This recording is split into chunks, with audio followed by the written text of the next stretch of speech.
Welcome to another edition of 42 Straight Years In. On my crackhead update, I had to go get my car inspected. It's time to get a new sticker, and when I was driving back, I saw a lot of police cars over there where Super Crip lived. He moved back in with the lady who got him locked up the first time. And later on, I'll find out what happened when I go over to the park. But they were at the apartment he lives in. So he probably had another domestic violence. She called the cops on his ass again because he got a restraining order. He's not even supposed to be there. That's my crackhead update. Y'all know what it is. Let's get your shanks out and let's get ready to ride. Yeah, one time I was working for this company out in Plano. It's a repo company. They repo luxury and high-end vehicles. Man, my job was I would go in a nondescript vehicle that they would provide, and I would locate the cars, especially ones that don't have a kill switch on it. I locate the vehicle, check the VIN number out, and the tow truck, I call the tow truck driver, and he show up. In 1 minute, depends on how that car is parked. In 1 minute, that car is gone. Now, we didn't ever like going to people's houses trying to repo their car out of the driveway. That is too fucking dangerous. You'd actually be shocked at some people. You think they actually living high on the hog. They don't have financial literacy at all. They might have a high-paying job. In some of these expensive-ass cars, you got to have a good income and a good credit score in order for the bank to finance that car. They're not going to finance it for people with bad credit and low income. Not no high-end vehicle, because you can't make the payments. Man, I would be shocked that some of these people, they don't want to make their car payments, or they don't have financial literacy or know how to budget. So one day, I was following this Benz 300E. And when this lady stopped, for some reason, the kill switch, they would try to kill it, and the computer would register that the vehicle is still moving. It won't function like that. It got to come to a complete stop. So she stopped out on Roar Lane out in North Dallas. And I was right behind on the radio, so I called in and told them to kill it while she was at the red light. They killed the car. I pulled in right behind her, and she trying to crank her car up. It won't crank up. I got out the car. I had a clipboard in my hand, and I got all the information on that clipboard. Who they use for references, where they work, where they live. I got all that information. So she got out the car. She said, "Hey, ma'am, your car is being repoed by the bank." And she gonna tell her the normal lie. I made my payments. Nope, 3 months behind. You ain't made no payments in 3 months. Either a sugar daddy or whatever, or her herself haven't made a payment. Somebody ain't been paying this bank for this car. So she was more ashamed than anything. All these people looking at her, and she in a brand new Benz. One guy pulled up and said, "Man, you need some help with your car?" "No, he's gonna fix it for me later." "I'm not fixing shit. This car is fixing to be repoed. Tow truck driver is en route. This is no longer your vehicle. You can't crank this fucker up. It's not gonna move." And you already know what the next deal is. She said, "Hey, if you can help me get my car started, me and you can do something. I know you ain't never had a lady beautiful as I am. I gotta give it to her. She was a badass woman. This woman pretty as hell with her high heels. I don't know where she was going, but she looked like a movie star. She looking good as hell. Lady, I got rent to pay. I got to eat. If I call back in and say, start the vehicle, the tow truck driver's here, and that car don't come in, that means I don't get paid. They gonna fire my ass. That means you hurt my money. I got an option. Be stupid, take some box, or get a paycheck where I can pay rent and eat. I think I'll take the paycheck." Now, she was truthful. I ain't had no woman as pretty as she was. I gotta get to her. Was pretty as hell. But we go repo a lot of people cars, man. And I look at some of the information. These people got good ass jobs. For some reason, they can't pay for their vehicle.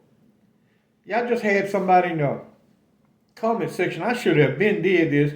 I do bits and pieces of it in other videos. The inmate guard system in Texas. During the inmate guard era before the federal judge ruled it unconstitutional. Even after he ruled it unconstitutional, Texas wasn't trying to hear shit that federal judge was talking about because that was going to cost them too much money hiring all these fucking guards. And to be truthful, they didn't know how to run a prison because inmates ran the prison. They didn't know the first damn thing about running no prison. They had wardens and shit, but inmates do every damn thing for the warden. He don't do shit. He just administrator. He pay the bills. That's it. Inmates do every damn thing. Okay, an inmate guard system.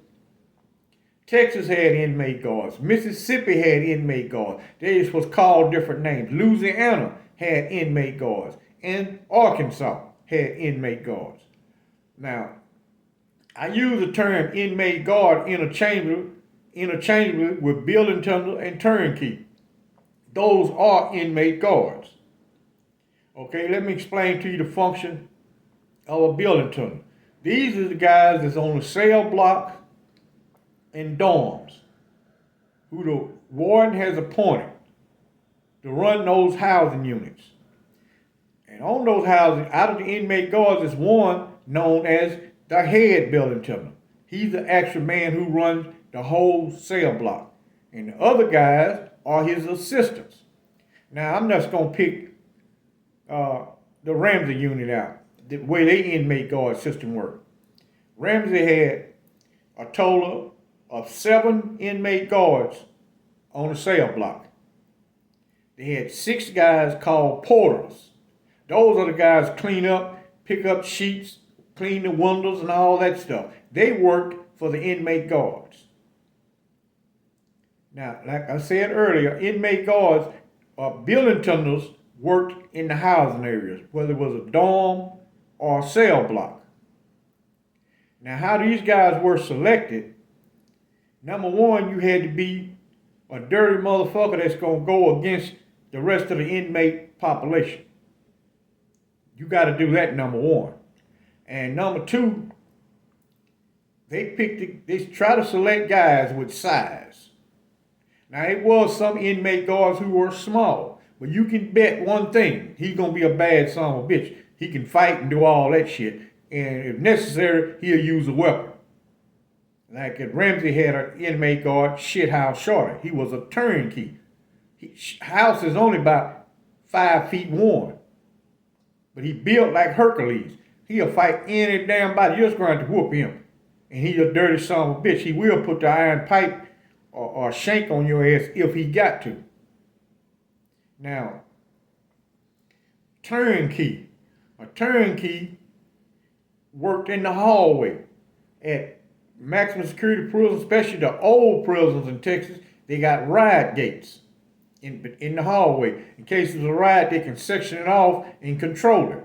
Now, these guys work those gates. In case there was a fight or something, they slam those riot gates, and they the one got to break it up. Also, they had count boards. Now, that's the job I had at Ramsey. That means I work in the count room, the administrative part of it. They had bookkeepers, which were considered inmate guards. They work in the laundry. They the bookkeeper in the laundry. They got bookkeepers in the kitchen. If they got an industry, like Ramsey got the furniture factory, it's a bookkeeper run the furniture factory. He take care of all the administrative work for the employees in the furniture factory. Now, if a guy, we call those guys politicians. Guys work in the hospital, guys work in the schoolhouse, they were known as politicians because they had good ass jobs and they got the warden's ear and they could make moves. But overall, the inmate guards ran the prison system. Inmate guards counted, they passed out mail, They sign you up for your commissary money book. Like back then, we had money books. We had script books. We didn't have the ID like they got now, like a debit card, but they got your picture on it. That's what they use now. Back then, they had script books, like the old food stamp books. That's what they had. And they was responsible for signing you up. So these guys know all your personal information. They know exactly how much money you got. They know who's on your visitation list. They know your family's name. They know where you went to school at. They know all your information. Now, in the office I worked in the count room, I got access to all inmate records. I can just pull your file and read that motherfucker anytime I want to. You'll never know. Now, also, they were the one who disciplined you. On each head building tunnel who running the cell blocks and dorms, each one had rules. It varied from cell block to cell block. You might be on 7 wing and get moved up to 10 wing. That head building tunnel, he's got different rules than the one on 7. But some of the rules was cut and dry. Gambling on your ass, borrowing people's shit and don't pay, you pay with your ass. That was universal. That was an agreed upon rule. And you had to take a shower every day. That was a mandatory rule. No noise after 10 o'clock. Lights out at 10 o'clock. They enforce all that. They come by your cell and the light is on, you getting the ass whooping. You and your cell partner. Unless one of you admitted to cutting that light on. You getting the ass whooping.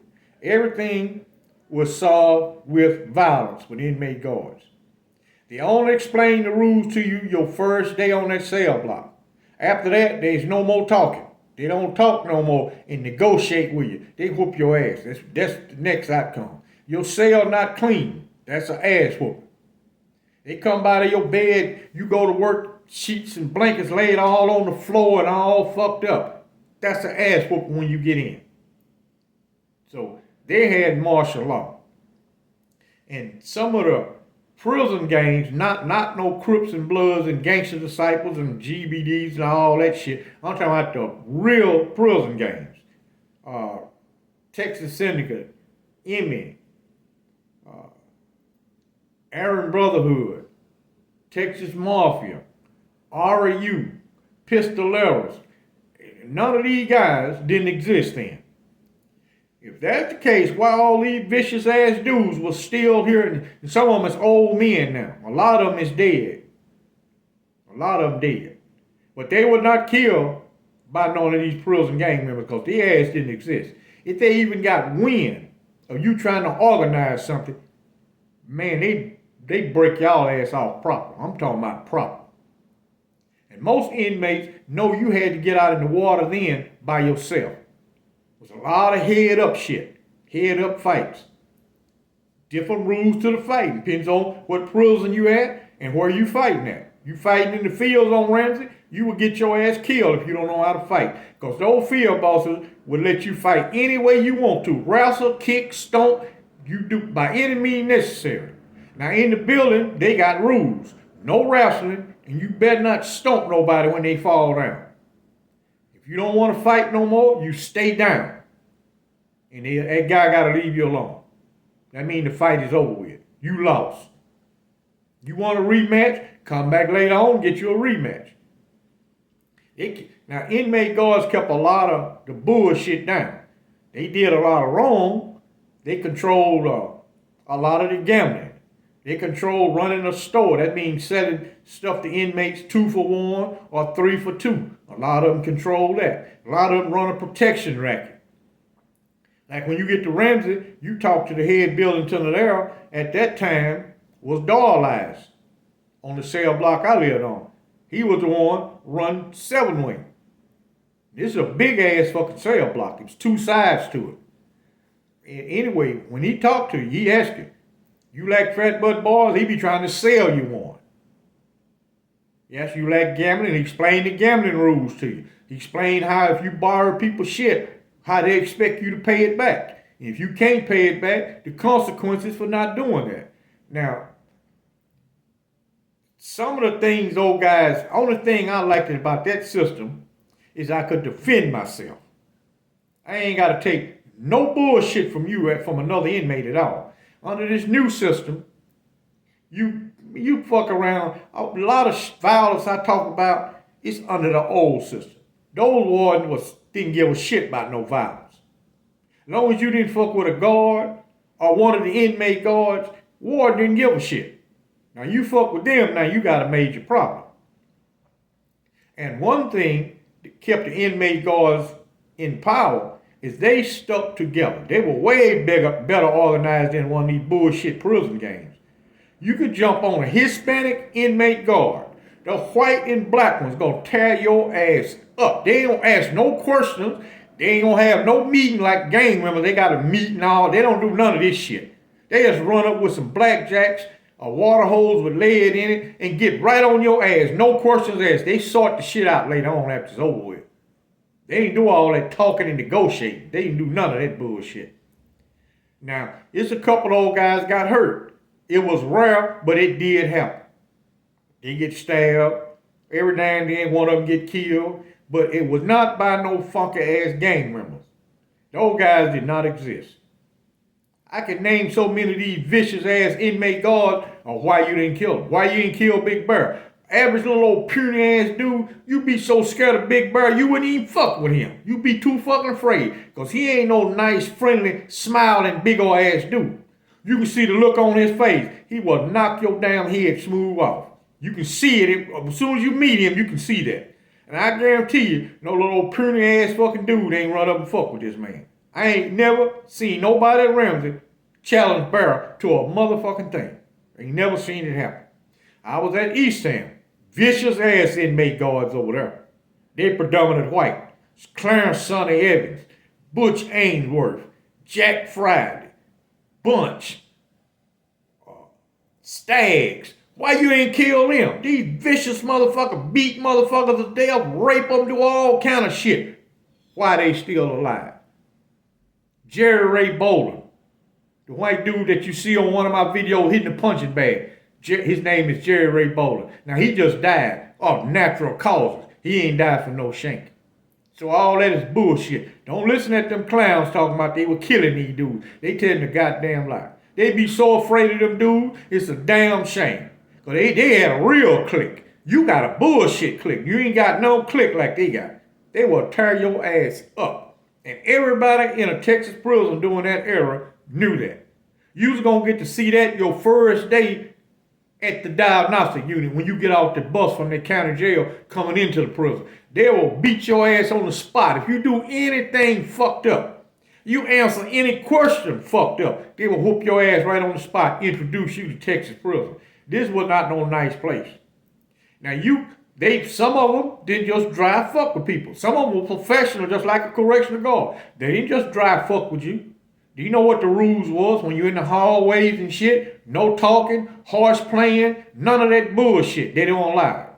You go where you gotta go, and you move at a rapid pace. No that dragging with your ass pants hanging out and all. You didn't do none of that kind of shit. You was gonna walk to that child at a rapid pace, not slowing around, waiting on your buddy and all. You wasn't gonna do none of that shit. Not back in the day. Under this new prison, you can do all that. Now, it was the only good point that I liked it with the inmate guards. When they had that system, you could defend yourself. Now, motherfucker can go steal your shit out of your cell. You go tear his ass up. That warden ain't gonna be trying to hear a damn thing you talking about. He gonna be like some of these bitch ass people in the YouTube audience. Man, that dude talk about this, they can't handle the truth of it. They can't handle the truth. They want some motherfucker to sugarcoat it. You ever notice those guys all be talking about what they did in prison? Ain't none got no achievements on a motherfucking thing. Nothing he did achieve shit at no fucking prison. He just was there. He didn't participate in the education program. He didn't get no benefits out of all that free shit they got. He didn't take advantage of nothing. He just was in prison. Sure, you can tell a lot of stories about prison because shit happened every fucking day in this motherfucker. Every day. Sometimes it's on a small scale. Sometimes it's on a large scale. But shit gonna happen every day because you got people from all walks of life in this prison. All different educational levels. you gonna have problems. High testosterone, no sex having motherfuckers, locked, a whole bunch of fucking men with high testosterone locked up in one spot. You gonna have some fucking problems. It ain't gonna be smooth sailing. Some prisons are better than other ones. Some are just absolutely fucked up. It all depends on where you housed at. But the inmate guard system, if they didn't let these guys brutalize guys so much, that system probably would still be in effect. Texas has had it for over 100 years. All these guards, one day at Eastham, I counted how many guards was at this big ass fucking prison. 11 motherfucking guards at a prison that housed 2,600 men. And I'm counting the picket guards, the ones at the outside perimeter. Eastham had 6 gun towers. So that's 6 guards right there. They got one right around the perimeter in a truck. All day, all night, 24 hours a day. That's 7 guards. There was 5 more inside the prison. That was it. And it was a lieutenant, the highest rank. The rest is another one is a sergeant, and the other 3 is regular prison guard. All they doing is standing around talking. Inmates do every damn thing else. So Texas wasn't spending no money on no fucking prison. This shit was self-supporting in Texas. Now that's the inmate guard system in a nutshell. Y'all keep your shanks ready. I see motherfuckers got their money, and they done disappeared. When I was in Oak Cliff going to get my car inspected, hell, I didn't hardly even see none of them. They laying up in the motels now. About 10 days, it's back to business as usual. Flying a sign out, talking about give me $1 and all that bullshit. Y'all stay ready to ride, stay armed and extremely dangerous. Support me over on Patreon. Like and subscribe. And I thank you for watching.